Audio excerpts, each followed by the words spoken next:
الحمد للہ وکفی وسلام علی عبادہ الذین اصطفی اما بعد فاعوذ باللہ من الشیطان الرجیم بسم اللہ الرحمن الرحیم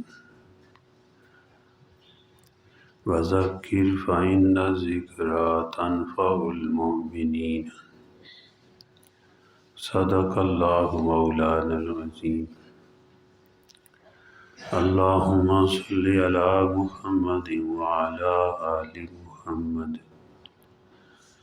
کما صلیت علی ابراہیم وعلی آل ابراہیم انک حمید مجید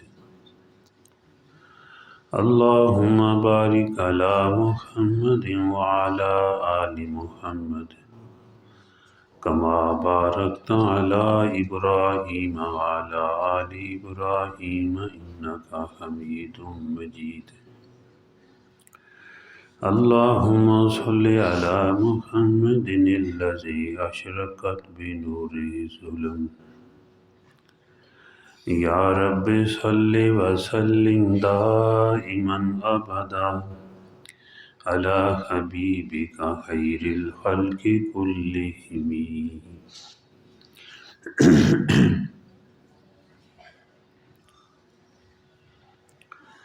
اللہ جل جلالہ اس پر قادر ہے کہ سردی کو گرمی میں تبدیل فرما دے اور گرمی کو سردی میں تبدیل فرما دے۔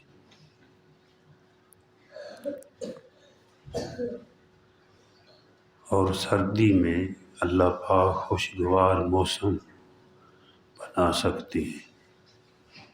بہت زیادہ سردی لیکن اس پر قادر ہے کہ خوشگوار موسم بن جائے، اور اس پر بھی قادر ہے کہ سخت گرمی ہو تو گرمی کو ختم کر کے خوشگوار موسم بنا دے۔ اللہ پاک اس پر قادر ہے، اور ایسا ہوتا ہے۔ سخت گرمی ہوتی ہے تو اللہ جل جلالہ ایک ہوا کا جھونکا بھیجتے ہیں تو یہ سارا خلا ٹھنڈا ہو جاتا ہے۔ یہ زمین آسمان کے درمیان خلا جو نظر آتا ہے یہ ٹھنڈا ہو جاتا ہے، طبیعت خوش ہو جاتی ہے لوگوں کی، بھائی گرمی ختم ہو گئی۔ اسی طرح اللہ پاک قادر ہے کہ خلا کے اندر سردی ہو، تھوڑی دیر میں اللہ پاک اس کو خوشگوار بنا دے، سردی ختم ہو جائے۔ اللہ پاک اس پر قادر ہے۔ اللہ جل جلالہ جب چاہتے ہیں تو رات کو ختم کر کے دن لے آتے ہیں، اور دن ختم کر کے رات لے آتے ہیں۔ یہ سب تبدیلیاں اللہ پاک کی طرف سے، یہ نظام اسی کا بنایا ہوا ہے۔ اور کسی بندے کے لیے اللہ پاک جو ماحول میں نہ ہو چیز، وہ کسی ایک کو عطا فرما دے، اس پر بھی قادر ہے۔ مثلا سیدنا علی المرتضیٰ رضی اللہ تعالیٰ، وہ گرمیوں میں سردیوں والے کپڑے پہن لیتے تھے اور سردیوں میں گرمیوں والے کپڑے پہن لیتے تھے۔ کسی نے پوچھا حضرت آپ کو سردی نہیں لگتی؟ یا گرمیوں میں گرم کپڑے پہنے ہوتے ہیں، گرمی نہیں لگتی؟ تو آپ نے فرمایا کہ میرے لیے حضور صلی اللہ علیہ وآلہ وسلم نے دعا مانگی ہے کہ موسمی اثرات سے اللہ پاک میری حفاظت فرمائے۔ تو گرمیوں میں گرمی محسوس نہیں ہوتی اور سردیوں میں سردی محسوس نہیں ہوتی۔ اللہ پاک اس پر قادر ہے۔ جنگ خندق کے موقع پر بڑی سخت سردی تھی۔ ایک وقت ایسا آیا، ہوا چل رہی تھی، صحابہ کرام فرماتے ہیں حضرت حذیفہ رضی اللہ تعالی کہ بجلی جیسی کڑک تھی، اس میں سخت ہوا چل رہی تھی، سردی تھی، لوگ سردی میں ٹھٹر رہے تھے، اور منافقین اس موقع پر اجازت لے لے کر گھر جا رہے تھے، اور جو بھی اجازت مانگ رہا تھا حضور صلی اللہ علیہ وآلہ وسلم ان کو اجازت برآمد فرما رہے تھے، اور فرماتے ہیں ہم 300 آدمی تھے، جن 300 صحابہ رضی اللہ تعالی عنہ جو وہاں پر موجود تھے۔ ہوا چل رہی ہے، سخت اتنی سردی ہے کہ لوگ زمین کے ساتھ چمٹے ہوئے ہیں، اور اندھیرا اتنا ہے کہ ایک کو دوسرا نظر نہیں آتا، یعنی اپنے ہاتھ ہی پاؤں نظر نہیں آ رہے، ایسا اندھیرا تھا۔ اور حضور صلی اللہ علیہ وآلہ وسلم اس عالم میں لوگوں کے حال سے حال احوال پوچھ رہے تھے، دریافت فرما رہے تھے کہ فلاں کہاں ہے، فلاں کا کیا حال ہے۔ تو یہ عالم بڑی پریشانی والا تھا۔ ادھر مشرکین مکہ اور دوسرے بھی کافر اکٹھے ہو کر وہ بھی مسلمانوں کی طاق میں بیٹھے ہوئے تھے کہ ان کو ختم کرنا ہے، اور فرماتے ہیں کہ ہمیں یہ بھی اندیشہ تھا کہ ہمارے بال بچے اہل و عیال مدینہ منورہ میں ہیں، اور یہود کہیں ان پر حملہ کر کے ان کو ختم نہ کر دے، ان کو شہید نہ کر دے، یہ اندیشہ تھا۔ اور فرماتے ہیں میرا حال یہ تھا کہ میرے پاس صرف ایک چھوٹی سی چادر تھی جو میں نے جس کے ساتھ اپنے سطر کو چھپایا ہوا تھا۔ فرماتے ہیں وہ بھی میری نہیں تھی، وہ میری بیوی کی چادر تھی، تو میں بھی اس چادر کو اوڑھ کر زمین کے ساتھ چمٹا ہوا تھا۔ تو اس رات میں حضور صلی اللہ علیہ وسلم پوچھ رہے ہیں کہ فلاں کا کیا حال ہے، فلاں کہاں ہے، آپ دریافت فرما رہے ہیں۔ تو فرماتے ہیں کہ حضور صلی اللہ علیہ وآلہ وسلم میرے پاس تشریف لائے، پوچھا کون ہے؟ جی حذیفہ۔ کہتے ہیں کہ میرے اندر اتنی ہمت نہیں تھی کہ میں کھڑا ہو جاؤں، میں شرم کے مارے زمین کے ساتھ اور چمٹا، چاہیے تو یہ تھا کہ کھڑا ہو جاؤں، لیکن میرے اندر ہمت نہیں تھی، اتنی سردی تھی، ہوا چل رہی تھی، کوئی کپڑا اوپر نہیں ہے، صرف وہی چادر چھوٹی سی وہ بس اوپر کی ہوئی تھی۔ تو آپ صلی اللہ علیہ وسلم نے فرمایا حذیفہ جاؤ، جا کر دشمن کو دیکھ کے آؤ کہ دشمن کیا کر رہا ہے۔ تو حضرت حذیفہ رضی اللہ تعالی عنہ فرماتے ہیں اب تو کوئی چارہ نہیں تھا، حکم ہو گیا، کھڑا ہو گیا، یہ فرما برداری ہے، کوئی عذر پیش نہیں کر رہے۔ تو اللہ معاف فرمائے، کوئی نہ کوئی عذر ہو ہی جاتا ہے، فلاں کام ہے فلاں ہے۔ لیکن فرماتے ہیں کہ فرما برداری کے بغیر، اطاعت کے بغیر کوئی چارہ نہیں تھا، میں کھڑا ہو گیا۔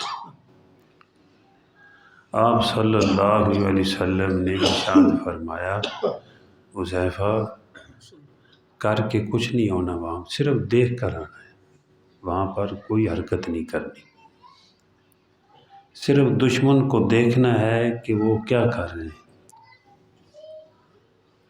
ان کے اعمال سے جو ہے وہ واقفیت حاصل کرنی ہے۔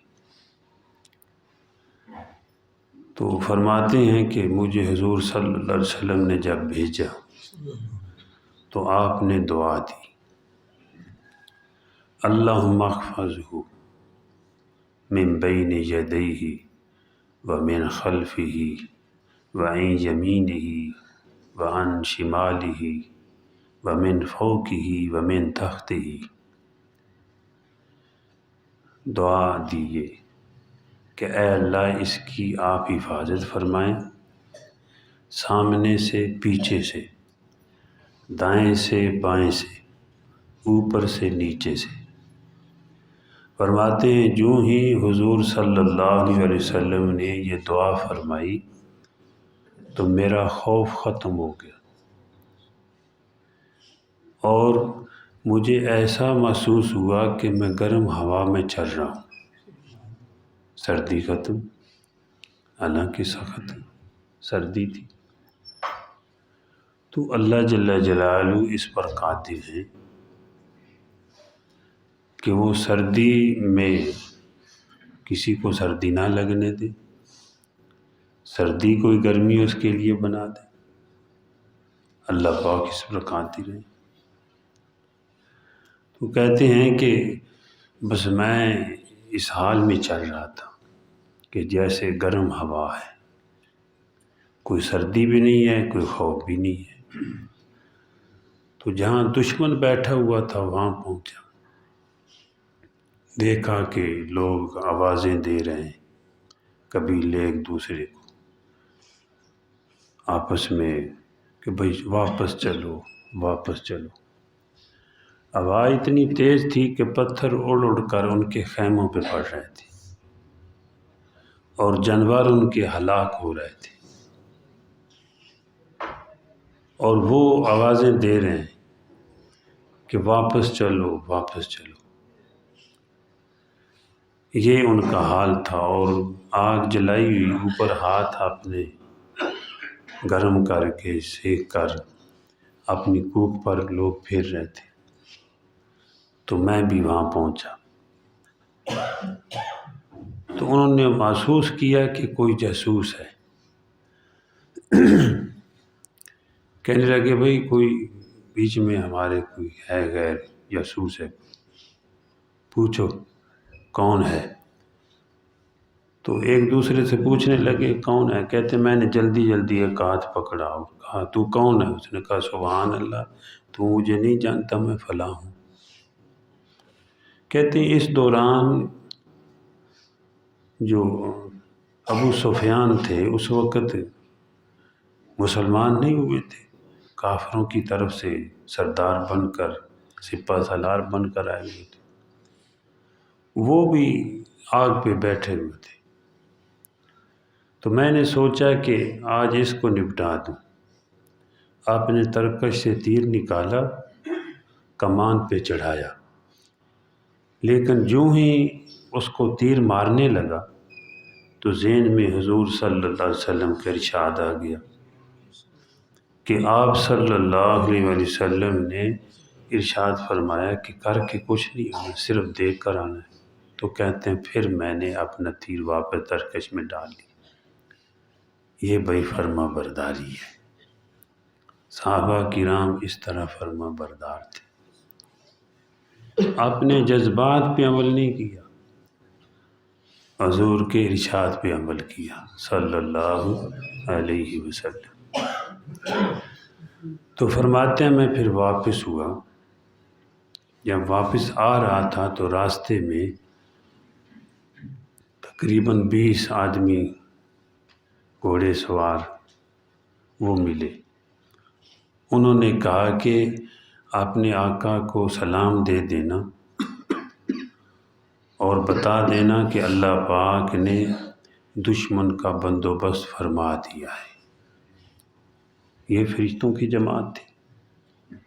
اب ان کو فرشتے بھی مل رہے ہیں، حضور صلی اللہ علیہ وسلم کے ارشادات پر عمل کر رہے ہیں، اطاعت کر رہے ہیں۔ تو ان فرشتوں نے ان کے ذریعے، ورنہ براہ راست بھی حضور صلی اللہ علیہ وسلم کے پاس جا سکتے کہ اپنے آقا کو اطلاع دے دینا کہ اللہ پاک نے دشمن کا بندوبست فرما دیا ہے۔ تو کہتے ہیں کہ میں پھر حضور صلی اللہ علیہ وسلم کے پاس آیا، حاضر خدمت ہوا، آ کر حالات بتائے تو آپ خوش ہوئے۔ تو آپ کی یہ عادت شریفہ تھی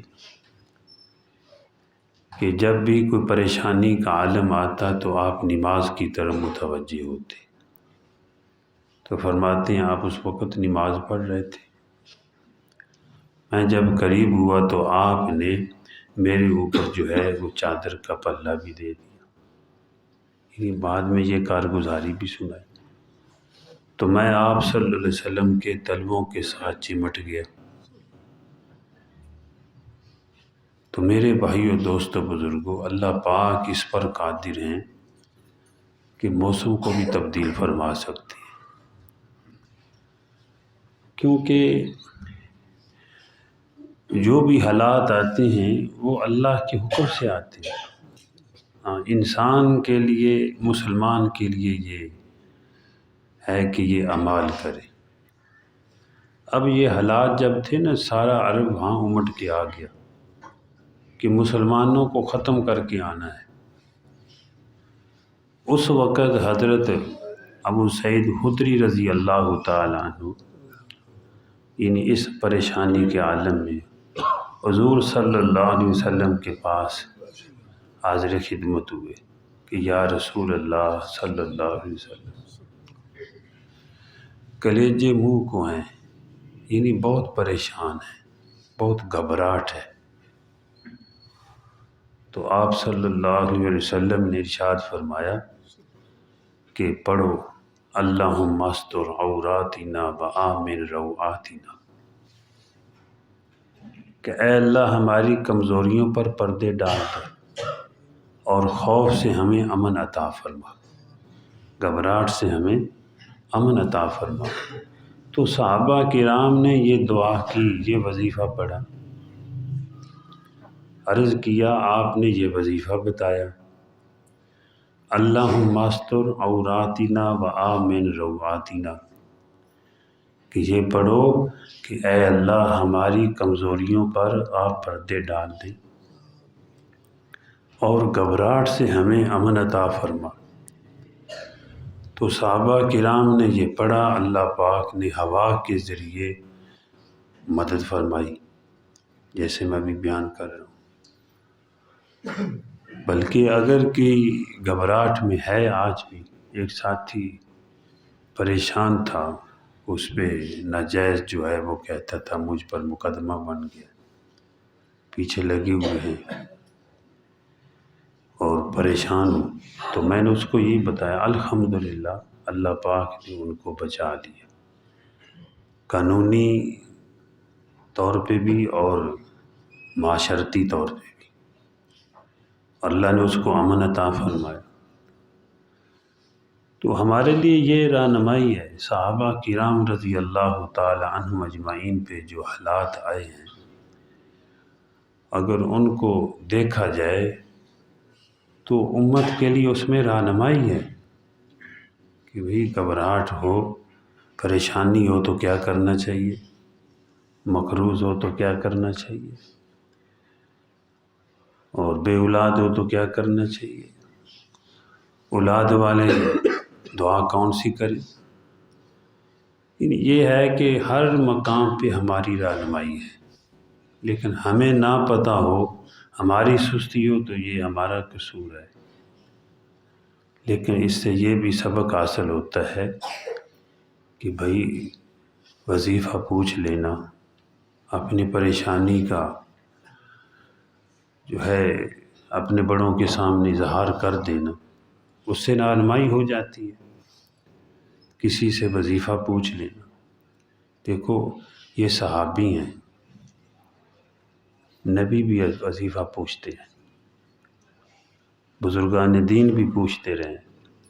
آج بھی بزرگوں کے سلسلے میں جب کوئی داخل ہوتا ہے تو بزرگ وظیفہ بتاتے ہیں، بھائی یہ وظیفہ اتنا کر لیا کرے، اللہ اللہ کر لیا کرے، یہ دعائیں پڑھ لیا کرے، یہ کلمہ پڑھ لیا کرے، اس لیے کہ ذکر کی برکت سے انسان کی رہنمائی ہوتی ہے، اللہ پاک ظلمات سے نکال کر نور میں لے آتے ہیں۔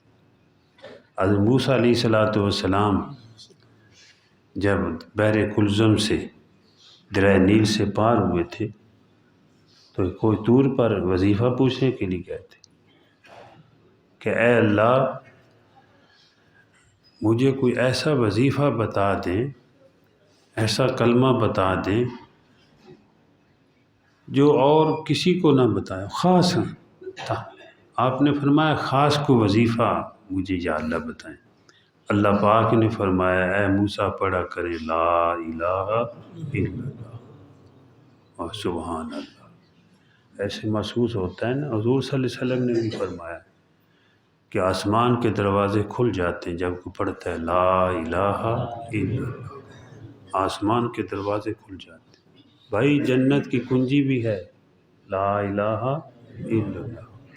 ایسے جیسے آسمان زمین جو ہے احترام میں ہٹ جاتے ہیں، ٹھیک ہے جاؤ، عرش اعظم پہ یہ پہنچتا ہے حضور صلی اللہ علیہ وسلم کہ یہ کلمہ لا الہ الا اللہ کو پڑھتا عرش اعظم پہ پہنچتا ہے۔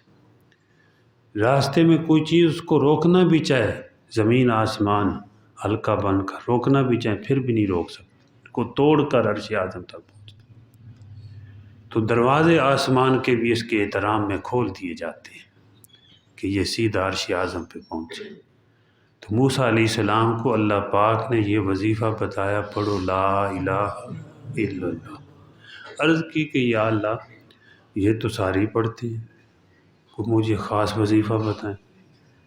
تو اللہ پاک نے فرمایا اے موسیٰ اس کلمے کو ترازو کے ایک پلے میں رکھ دیا جائے اور دوسرے پلڑے میں زمین آسمان یعنی یہ ساری کائنات رکھ دی جائے تو یہ کلمہ بھاری ہوگا، یہ اتنا بڑا وظیفہ ہے۔ تو ان کے زمانے میں تو پڑھا جاتا تھا نا لا الہ الا اللہ موسیٰ کلیم اللہ، کلمہ ہے نا جی، یہ اگلا جز بدلتا رہا ہے، لا الہ الا اللہ آدم صفی اللہ، لا الہ الا اللہ نوح نجی اللہ، لا الہ الا اللہ ابراہیم خلیل اللہ، لا الہ الا اللہ اسماعیل ذبیح اللہ، لا الہ الا اللہ داؤد خلیفۃ اللہ، لا الہ الا اللہ موسیٰ کلیم اللہ، لا الہ الا اللہ عیسیٰ روح اللہ، لا الہ الا اللہ محمد الرسول اللہ۔ یہ اگلا جز بدلتا رہا ہے۔ تو بھائی یہ کلمہ بہت اعلیٰ کلمہ ہے، اپنے پڑھنے والے کی بلاؤں کو دور کرتا ہے جب تک وہ کبائر سے بچے۔ اللہ پاک مجھے بھی اور آپ کو بلکہ پوری دنیا کے مسلمانوں کو عمل کی توفیق عطا فرمائے، اپنی رضا والی زندگی عطا فرمائے۔ وما علینا